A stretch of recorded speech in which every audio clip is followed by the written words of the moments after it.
Thank you once again for listening to Bayloric TV. Tonight, I have a very special guest, none other than Harold the Shadow Knight. Harold the Shadow Knight has been in the corner with Lennox Lewis. He's worked with Malik Scott and many more other fighters in the heavyweight division. Let me pass you on to Harold the Shadow Knight. Harold, are you there? Yes, sir. I'm here. How are you? I'm great, brother. I'm blessed. How are you? I'm blessed by the best, man. I'm blessed by the best. Fantastic. Now, for those people out there who don't know who Harold the Shadow Knight is, give them education, champ. Well, basically, advanced amateur career. I started boxing in 1973. Briefly, my brother brought me down to the gym. I didn't know anything about boxing at all, but I wanted to be like my brother, my older brother Albert, who was boxing. And I didn't have any training at all. Actually, he came in and got me. He came by on a Thursday. He was living with my pops. I was living with my mom's, and he came by on a Thursday and said, "Hey, you want to go box? You want to come on a boxing team and go box against other little kids in another whole town, which was Trenton, New Jersey, which they was a powerhouse. Trenton was a powerhouse. I'm talking about 50, 60 people strong. But make a long story short, he came by on a Thursday. He picked me up on a Saturday. I didn't know anything about boxing. Didn't know a jab. Didn't know 1-2. I didn't know anything. And we go to the back then they called it exhibition bouts. We went to the fights, and I was matched against I never forgot his name, Robert Giss. I was matched against one of the best June Olympic fighters, Robert Giss. And we fought, fought. Actually, they called the fire department because the roof was on fire. That's how much smoke we was. That's how we was banging. We was fighting. Like I said, I didn't know anything about boxing, and all he was doing was teaching me the 1-2, and all I did went out there and threw that 1-2 like I was going crazy. And like I said, I fought their best guy who had numerous fights already, and we ended up fighting 4 times over the span of our career as an amateur. And it's so ironic. I ended up fighting his brother 3 times. So and right from then, boxing was in my blood. I never stopped, and that was from 1973. Wow. And of course, then you turned pro? Yeah. Well, and then, right from then, that was my amateur career. I ended up having 116 amateur fights, 103 and 13, 103 wins, 13 losses, numerous national titles that I won, numerous state titles, a few national titles. Actually was picked for the USA team to go to the Sweden. And then from there, I was able to turn professional. My record was 19-1 as a professional, USBA champion. And with 15 knockouts, and my only loss was to the great Rocky Lockridge, who was the junior lightweight champion, IBF junior lightweight champion at that time in 1988. Wow. And and right from there, I was fortunate to hook up with Lennox Lewis right after I was forced in retirement. You fought one of the last 15-round fights. People don't even talk about 15-round fights anymore. I mean, I think they should be brought back personally. I tell you what, that 15 rounds, that determines, that's the difference between the champ and the chump. Now follow me. CHAMP or CHUMP. The difference is you. You understand what I'm saying? Yeah, so absolutely. That 15 rounds. I mean, I tell you, Rocky Lockridge, she won the fight.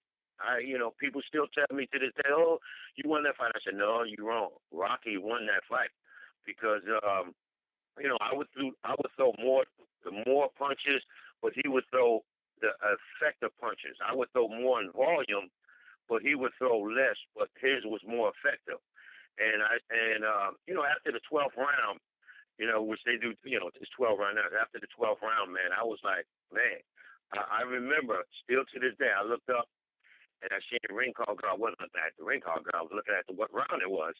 And it was the 13th round. And I tell you, after that 12th round, and I had 3 more to go, I was actually mentally beat right there. Even though I finished on my feet and it was a close fight, but after that 12th round, it was like, whoa, I got 3 more rounds. So, it was definitely a good experience. Me and Rocky obviously became friends, and and after that fight, and we was at the press conference, he said, "Hey, that Harold Shadow Knight, he's a good fighter. He just wasn't going to take my title tonight, but he will become champion. And that made me feel so good to hear that from him. And then, lo and behold, Rocky's next fight, he lost to Tony Lopez. And I was so mad at Rocky because I said, man, you fought me harder than you fought Tony Lopez. You should have gave me the title. So that was just a little joke, a running joke me and him had. Yeah. I mean, you also, obviously, you hooked up with Lennox Lewis as a trainer. Right. Because of the failed brain scan. Was that something that you ever kind of looked back and thought you should have had other tests on, or do you think that was just legitimate at the time? Say that again, repeat that. Did you ever think to go and check the brain scan again? Because we had somebody in the UK called Barry Jones who had a brain scan, and then he checked it out and he found that it was a fault, and then he continued his boxing career. So did you ever look back and say, did you ever check and say, get another opinion on the brain scan, or or you just accepted that was it? Well, good question. That's an excellent question right there.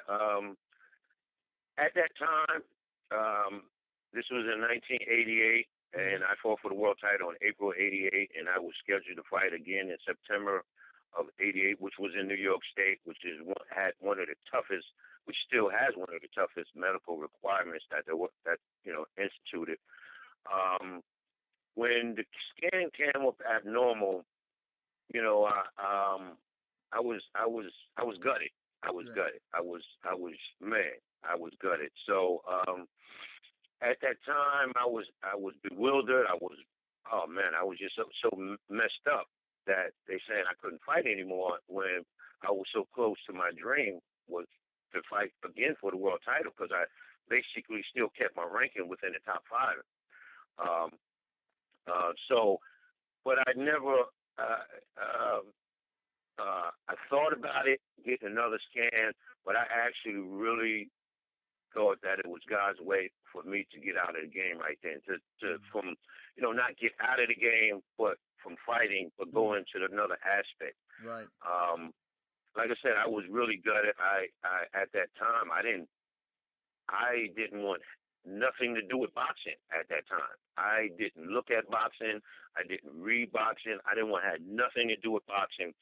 And that, I went through that for like a couple months, maybe 2 or 3 months. But then, once boxing's in your blood, it's in your blood for life. So, but I accepted that fact that this is what it was, and kept moving on. And lo and behold, I was fortunate to have the opportunity to work that offer came with Lennox Lewis, and I took it and never looked back.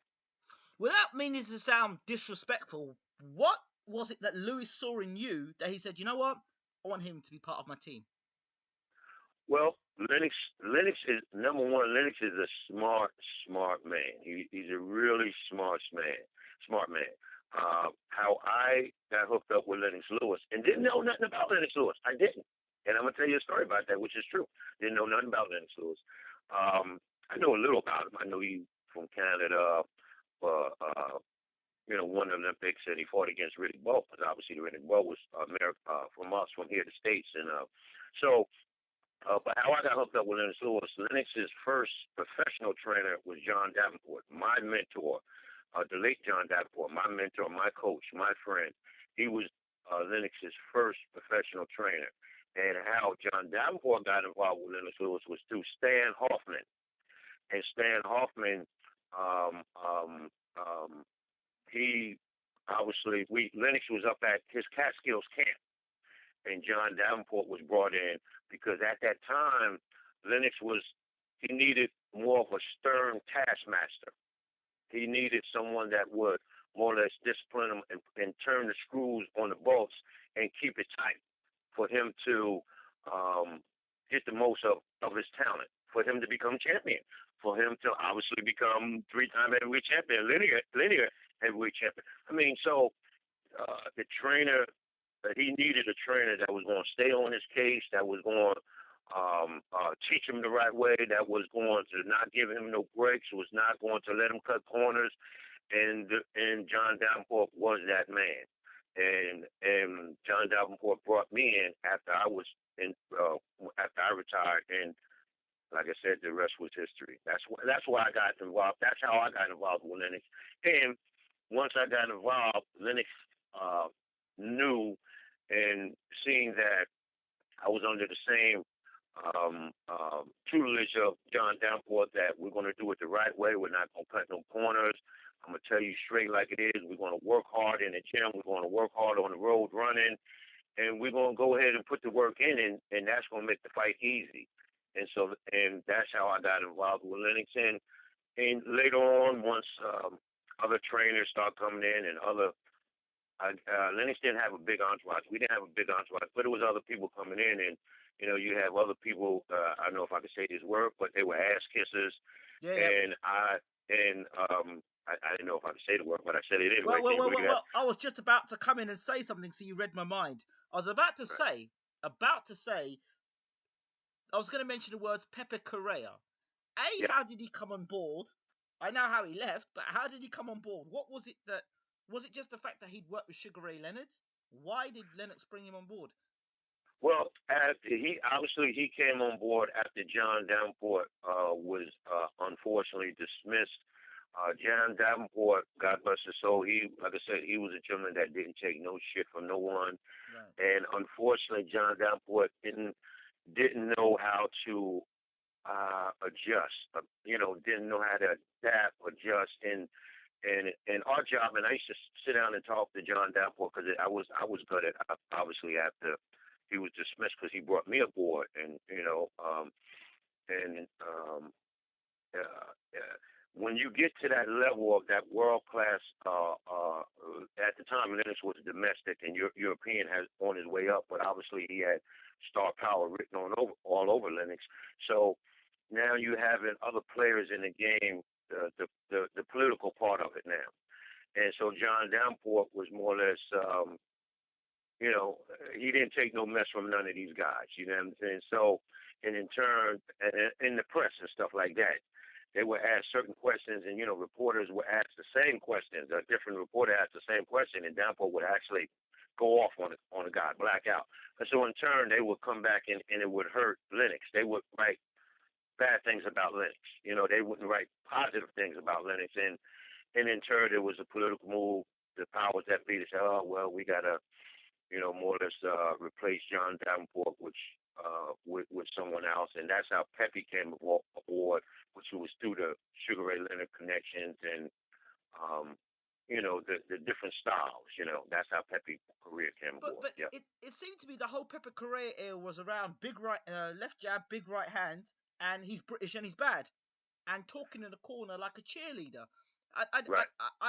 This is just my personal observation, and I guess one day it would only be fair to talk to Pepe Correa about it. But I listened to him in his corner, and he'd be like, "Get out there and knock him out, champ!" And I'm like, there was no sort of technical, right, sort of like, right. Look, the guy's throwing a double jab, he's throwing that right hand over the top. You need to step to left or step to right or step back and time up and throw the uppercut. And there was no sort of technical sort of. Right. Yeah. Now, yeah, absolutely. Yeah, go ahead. I'm sorry.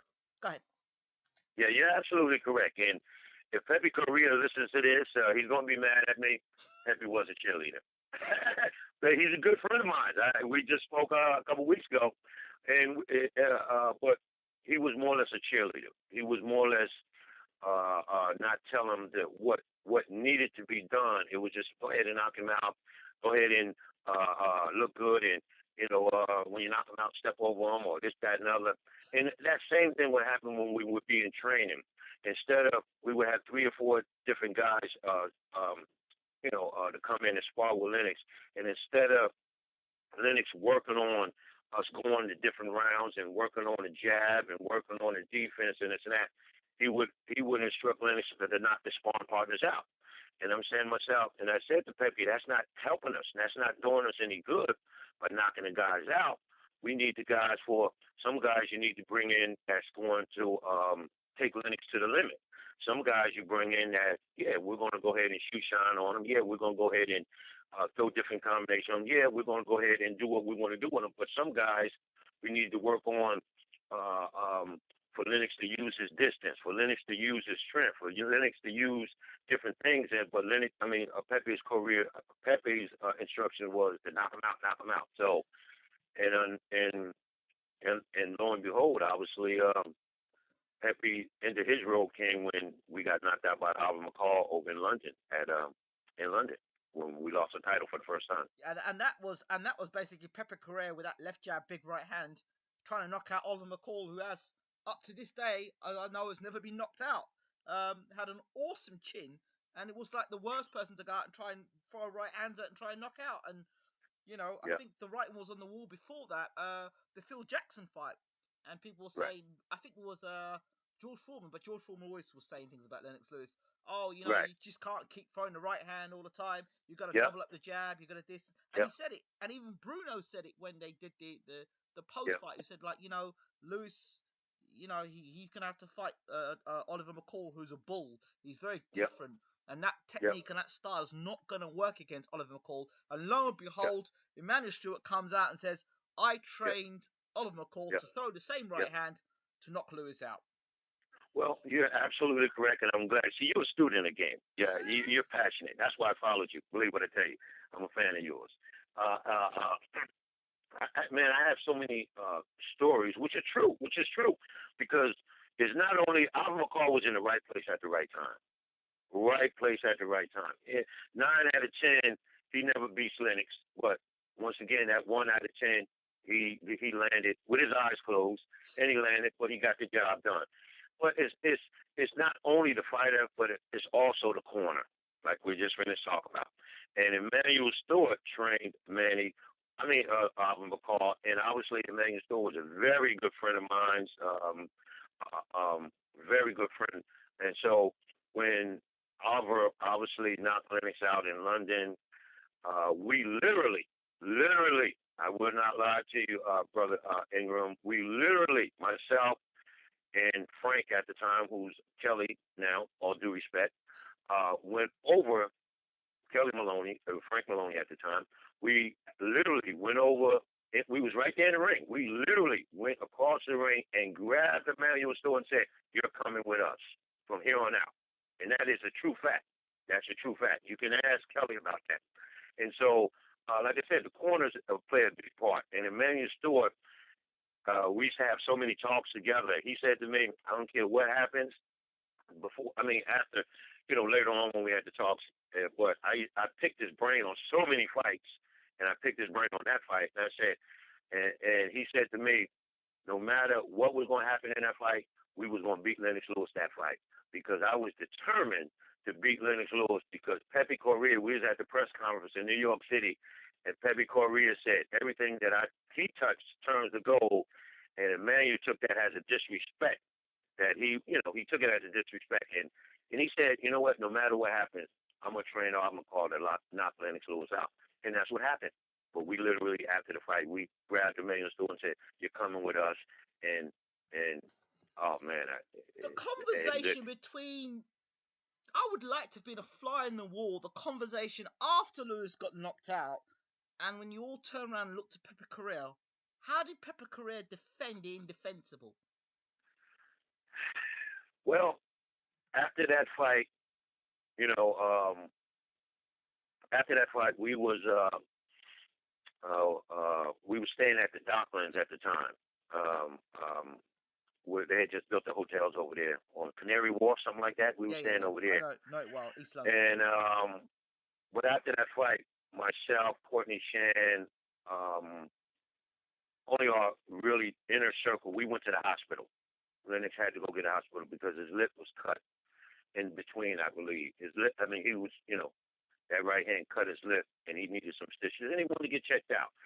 So we went to the hospital, and Pepe stayed at the hotel. I stayed at the hotel, and we was at the hospital for a couple of hours, and then I remember we still had the after party, but Lennox didn't come or whatever, and it was a somber moment because we lost the title, his first loss, and but it really was no defense from Pepe in regards to that loss. It was no defense, it was no defense. It can be no defense because it didn't go to the scorecard. We got knocked out, you know what I mean? So it was no defense. I can't really recall a defense that Pepe used for that loss. I can't So, recall so that. he basically knew he was going to get the sack after that. Oh yes, oh yes, oh yes, Was oh the yes. was the sack after Lewis just got knocked out, or was it a few days after you decided, you know what, we need to get rid of Pepe? Or was it like as soon as Lewis got knocked out, this guy's got to go? Yeah, it was about a few days after. It was a few days after, but it was the writing was on the wall. The writing was on the wall. You see what I'm saying? The writing was on the wall because, like I said, I could write a book because there was some other things that led up to it. There was some before the fight. You see what Okay. I'm saying? Before the fight. Well, So if you ever need to write a book, champ, we can help you there as well. But yeah, yeah, absolutely. yeah. Let's talk about moving onward, Emmanuel Stewart. Now, it's interesting because James Bashir, who worked very closely with Emmanuel Stewart, Oh tells yes, me a different version of Emmanuel Stewart. Not the Emmanuel Stewart that the media like to paint us, right. but Emmanuel Stewart had some great people, great Hmm. trainers that assisted Yeah, him to what we see as his greatness. But he had other guys around right. that sort of added the ingredients in the pot to make him look a lot better than he actually was. How true is that? Well, and myself and Bashir, me and Bashir is cool. I have to, me personally, I can only speak personally for me. Of course. I can only speak personally for me. Emmanuel, we all have our faults. Right. We all have some insecurities. We all have our issues. To me, Emmanuel Stewart is a legend and an icon in my eyes. Great. You know what I mean? Yes, he's had some faults. Yes, he has some. We all do. Who doesn't? So I never his good points and his assets and his pluses and the love and the care that he exuded and the way he helped people. I've seen Manny help so many people, Absolutely. so Great many trainer. people. Yeah, so many people, and he didn't do it for anything in return. He didn't. Believe me, I've seen him do that countless for hundreds and hundreds of people. These are people I know. Imagine the people I don't know. So the pluses outweighed his negatives. The pluses, but once again, another thing that Emmanuel said to me, and let me say this to you. I met Emmanuel Stewart through John Davenport when Right. I was like 12 years old. Right. And this was in maybe like I might have the years wrong, but this was before Tommy Hearns became world champion against Pepino Cuevas. Right. In 1977, Emmanuel Stewart and Tommy Hearns came to Plainfield, New Jersey, to our boxing banquet. And here we are. We're a small little town, small little city, and the great Emmanuel Stewart and Tommy Hearns come personally to our little banquet. So right from then, I've always been a big, big fan of Emmanuel Stewart and Tommy Hearns, and I love Right. Tommy Hearns. You Right. see what I'm saying? And we have pictures. So right from then, I've always been friends with Emmanuel before he even came with Lennox Lewis. Okay. So when he did come with Lennox Lewis, I was more happy than Lennox Lewis because I knew that all I can do was learn. Yes. How can you not learn from a sage like him? How can you not learn from a sage like him? But back to what he said to me. He said to me, going tapping onto of the question you asked me. Yeah. He said to me, you know what, Shadow? And we used to sit down for hours and hours and talk. I used to pick his brain. And he said to me, you know what? Out of all the trainers that I've had, you was one of very few that never went behind my back and went to the manager or went to the promoter or went up to say, I'm doing all the work. I'm doing all the grunt work. Because, the assistant trainer does all the dirty work. Yeah. You Yeah. see what I'm saying? More so. Not dirty work, but, do what needs to be done. Right. Uh, um, um, so Emmanuel Stewart said that to me. He said, you know what? You are you may be the only one that never stabbed me in my back or went behind my back to say that this is what you're doing and this is what I'm doing. You never did that, and that made me feel good. And so that's what I said. I can never say anything bad about Emmanuel Stewart because all he did was teach me. Right. All he did was teach me, and just the small little things that you learn in the ring, Right. in between rounds, and in training camp is so invaluable that I'll never ever forget. So I can never say anything bad about. I know him, but I'll never say anything bad about Emmanuel Stewart. Right. So it wasn't really in a sense to say something bad about Emmanuel Stewart. It was more Right, the right, case of finding out what is what, because right, only you, Bashir, and God bless his right, soul, Emmanuel Stewart would know, and Lennox Lewis right, obviously would know what was what. right, right. So you have conversations with people, and they say, well, you know what, Emmanuel Stewart was a good trainer, yes, but he had a lot of help. Yep. So you think, okay, I've heard this from you. Now let me try and Mm-hmm. find this out from other people. So Mm-hmm. we're talking about Lennox Lewis and the era with Right, obviously Emmanuel Stewart. We knew how good Emmanuel Stewart was because of what he did with Thomas Hearns. right, If right, you look when you talk about Emmanuel Stewart, you just think for ultimately Thomas Hearns and how many titles and how many weight divisions that Thomas Hearns calls and win world championships. A great Hall of Fame legend there right, in Thomas Hearns. So that's the product of Emmanuel Stewart right there, and the other fighters that he has touch and turn to gold, quite literally. yeah, right, Holyfield in the rematch against Riddick right, Bowe. We could go on right, and on and on and on. right. Dennis Andres, another one, who got beaten to a pulp by Yeah, by by by, Tommy Hearns. by Tommy Hearns, the same Tommy Yes, Hearns, and then yes, turns around and builds Dennis Andres up to be a two-time or three-time light heavyweight yeah, champion of the world. exactly, So so exactly. so So, so you know, there's no doubt so in Emmanuel Stewart's greatness. right, right. Well, once again, you got to know your position. You got to stay in your lane.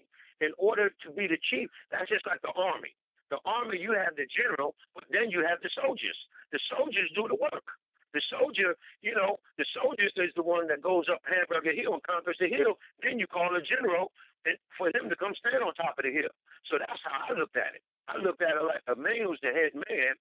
I'm the assistant trainer. I'm one of his soldiers. Yeah, I might be the lieutenant, but I know my lane. I know my position. So I'm gonna be the best damn lieutenant there is. I'm gonna be the best damn captain there is. So I'm gonna let the So you yeah. never I'm had gonna a prop. I know Emmanuel Stewart was so great. You never at any point in time felt the need to elevate yourself, or was that just not in your personality? well. I mean, everyone wants to be the leader. Everybody Absolutely. wants to be able to be the man. You see what Yeah, I'm saying? But absolutely. once again, with Emmanuel Stewart, how can I step over or supersede him? Because Manny was not only excellent as a trainer, but he was a damn good analyst.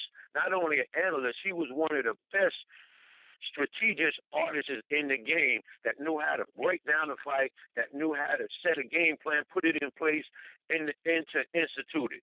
Him, the Eddie Futches, the Georgie Bittens, them guys like them. So how can someone like myself, whereas these guys they done forgot more than I ever know, and Right. so like I said, I knew how to. All I knew is, and all I believed was, all Emmanuel was going to do, a trainer like can make me better. Right. That's all. He can make me better by listening. And like I keep saying, I've sat down with Emmanuel Stewart for hours and hours and picked his brain on and real quickly, Brother Jones, I picked his brain on the Tommy Hearns, the Roberto Duran fight. I said, how the hell did you do that? How did Tommy Hearns knock out Roberto Duran? And quickly he said, well, Roberto Duran, he was good at parrying punches. Make the guy miss with his punches. Picking the guy's punches off with his glove. So what he was doing, he had Tommy punch at Roberto Duran's chest. So Duran could bring his gloves down, and lo and behold, if Tommy hits anybody with the right hand, you're going to sleep, my brother. And like I said, that's some of the things that I was picking Manu's brain on certain fights like that. So Okay. The one of the main reasons why I've called you, and it's of no surprise, Bermane STIVERNE meets Deontay Wilder. Now I see similarities to this fight, as I saw when Lennox Lewis fought Michael Grant. And here are my similarities, and then you can fill me in on it. Lennox Lewis was British Canadian, okay, or Canadian Brit. Yeah. Bermane STIVERNE is Canadian Haitian. Haitian. Yeah. Right. Deontay Wilder is the American Hope. Yeah. Michael Grant was the American Hope. Yeah. Right? Deontay Wilder has got a string of knockouts, but really hasn't really fought anybody of note. Right. Michael Grant, I felt at the time, had fought better opposition than Deontay Wilder has, i.e. in Galata, for example. You know, who gave Riddick Bowe hell when they fought, all the times they fought. So Grant has to be given some credit for that. Yep. Bermane STIVERNE the champion, Lewis is the champion. Both guys, really by the American press, kind of pretty dismissive. Even the fact that he beat Holyfield in the rematch, still pretty dismissive of Lennox Lewis. You know, I remember George Foreman going into that fight was saying, "Oh, Michael Grant's this, Michael Grant's that, and Lennox Lewis is this," and really dismissive of Lewis until after the fight. But even then, he begrudgingly gave Lennox the credit. Exactly. Now, not everyone, a lot of people are saying because of Deontay Wilder's punch power and the knockouts he's had, it's a formality that he goes and knocks out the champion Bermane STIVERNE. Now, that's based on who Deontay's fought, and just like Michael Grant, based on who Michael Grant had fought up to that point, he met Lewis, he was going to land the right hand and Lewis was going to get knocked out. And I'm sure the American press will push in that agenda the same way that they're probably pushing Wilder with Bermane. Are there that many similarities in this fight, or am I just seeing things? Well, it may be a few similarities. Michael Grant fought a little better opposition, like you just finished stating. I mean, come on. Deontay Wilder's last two fights, come on. Jason Gavin. Jason Gavin, unfortunately, he's an opponent. He's a sparring partner. He's an opponent. So that was, and he took Deontay Wilder, 5 rounds? Malik Scott, the fight before that. And I'm going to use your words. I'm a hold judgment on that one. I'm not even going to say what I really feel about that one right there. You see what I'm saying? Yes, exactly. We're on the same page there, bro. So, because I know Malik inside out. But so, come on now, comparing the last two fights of Deontay Wilder to some of Michael Grant's fights, I believe that Michael Grant has fought better opposition at that time of his career to Wilder. Right. Let me say that it's going to be a good fight. You have two good, athletic, young fighters, and it's going to be an excellent fight. I'm looking forward to it. I'm really looking forward to that heavyweight fight this weekend. But I just believe it's going to be a very good fight. It's going to be a good fight. I just believe that STIVERNE has been there before, obviously against Arreola when he won the title and didn't fight before then. And he's fought a few other better guys than Wilder. Yes, Wilder does have the knockout. But if I was in, obviously, STIVERNE corner, who I know STIVERNE's trainer, Don House, very damn good trainer. I believe they're probably going to take Wilder out into the ocean to the later rounds and then drown him. But you can't even sleep on Wilder because his speed, his power comes from his speed. His power comes from his speed. And he's a damn good boxer also. So he has, in my opinion, he can box and he has the power. You see what I'm saying? And he has that experience. He's been there. He's been there before. It's a whole different thing fighting for that world title under them lights. Thousands and thousands of people watching you. That is a big difference. I'm not saying Wilder hasn't been there before, but when you get to the big stage, like he's going on to the big stage on Saturday, some people fold, some people excel. I just, it's going to be a damn good fight. It's going to be a damn good fight. If I had someone to pick, I like Wilder. I like Mark Breland, good friend of mine. But if I had to pick, I think I'll be going with Stiverne on this one, just based on the experience and being there, and him the champion. And I think he's taking it a little more seriously. Not saying Wilder's not taking it seriously, it's just that I'm tipping toward Stiverne. I mean, in visualizing this fight, I actually see a Tommy Hearns Hagler first round in the sense that I believe Bermane's going to jump straight onto Wilder's chest and be throwing bombs away and not allow Wilder the space to get that right hand off. What are your thoughts on that? I don't. That's a good strategy. That's a good strategy because once again, George Foreman even said it. Well, how you beat a puncher by punching with him. You beat a puncher by punching with him. Mm-hmm. You outbox a boxer you beat a boxer by outboxing him. You see what I'm saying? Mm-hmm. Good case in point. I like you. When I say I like you, we could talk boxing for hours and hours because you know your stuff. When I say I'm switching over, Tommy Hearns and Sugar Ray Leonard. Yes. The first fight. Tommy Hearns was outboxing the boxer. Am I correct? You are correct. Absolutely. He was outboxing the boxer. And Ray Leonard actually outpunched the puncher actually when he got Tommy Hearns hurt. Yes. I mean, he was Tommy, and I don't want to drop the subject real quick, but Tommy was outboxing Ray Leonard for the first. Well, he was outboxing for the majority of the rounds. I mean, the 14th round. I think it was the 13th or 14th round where what's his name? Oh God, Angela Dundee turns and says, "You're losing it, son. You're losing it. You're losing it, son." Actually, before then, Tommy was outboxing Ray Leonard until the 9th round. Ray Leonard hit Tommy Hearns with a right hand straight to his solar plex, right into the sternum. And right from then, Ray Leonard took from 9 to 12 rounds. Yes, yep. 9, 10, 11, 12. Up until that time, Tommy was beating him. So, and then, obviously, the 12th, 13th round, that's when he hurt Tommy again. And, the infamous words, you're losing the kid, you're losing it. Yeah. And obviously, Ray Leonard jumped on him, and Tommy couldn't hold, really. He couldn't hold strong enough. And, so I said all that to say the boxer was out, the puncher was outboxing the boxer. You see what I'm saying? Mm-hmm. And then they obviously reverse roles, and Ray Leonard outpunched the puncher. You understand what I'm saying? Mm-hmm. So in the Stiverne Wilder case, that is a good scenario right there. Jump right on top of Wilder, because sometimes when you're used to jumping on guys and guys are not punching back, or you always are forcing an action, you're absolutely correct. That could catch you by surprise.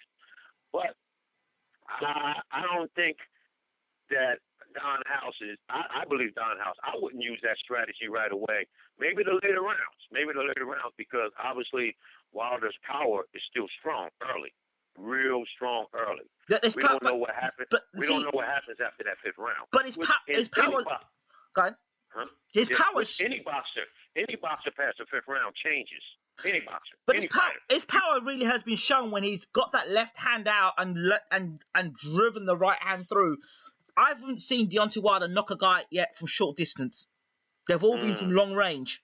So I think if you can get inside the jab, for Wilder to win this fight, he's going to get Stiverne on the ropes. As he does, he gets lazy, puts his hands up, and I don't believe that Stiverne can counter Wilder in the same way he countered Areola. Right. Well, once again, that's why. I don't know about that one. I don't know. Really? I don't know about that one. And you have a good case in point, because when he fought Areola the last time, Areola actually stunned him on the ropes that time. Areola actually had him hurt a little, and but once again, you just never know with heavyweights and them guys punching the way they punching. You just don't know. So that's why this fight is so interesting. Are you aware there's only a 3-inch difference in reach with Stiverne and Wilder? 3 inches. Okay. 3 inches? Okay. Yeah. Okay. Well, uh, like I said, that's what makes it so interesting. It's so objective to just the small little uh, intangibles, Yes. small little intangibles that can that's present, and it's a matter of who's going to adjust, who's going to adapt, who's going to get off first, who's going to pace yourself, and obviously who has the more of the and corners play a big part now. Corners play an excellent part now. So you have Don House with Staverne, and you have the Mark Brulins with Wilder. So that's what makes it so interesting. That's what makes boxing so interesting there. Stiverne said he's never known a one-handed man, a one-handed soldier at war. He says that he's the only one-handed soldier that he knows, which is Wilder, which he's only got one. He's only got the right hand. That's what Right. Stiverne's backing on. That's what he believes. The right hand is his key punch. I take that away from him, which is what he says he's going to do. We'll see what he does then. That's what Stiverne says. Good strategy, because exactly, excellent strategy, and he, it seems like that's all he has is that right hand, because I think he hit Malik with a left hand, I think, on top of the head or something, I believe. So, and that was surprising because he didn't hit him with the right hand. So Exactly. we're going, like I said, we're going to leave that. We don't want to talk about that one right here. So, but once again, this is the awakening for Wilder. We see if he's the real thing, or we see if he's not the real thing. We do know that Stiverne has been in there, and we do know Stiverne has been some rounds. We know Stiverne is more than stable that way. You see what I'm saying? We do know that. What we don't know about Wilder, it goes down what we don't know about Wilder. Put it like yes. that. Yeah. What we don't know. About it. Yeah. Yeah. Harold the Shadow Knight, thank you so much for talking to Bayloric TV. Oh, it's a pleasure. It's a pleasure. Anytime, any way I can just be to help. Any way you need to call on me, I'm there, my brother. Absolutely. We'll be talking to you more for sure. Thank you so much for talking to Bayloric TV. Thank you, sir.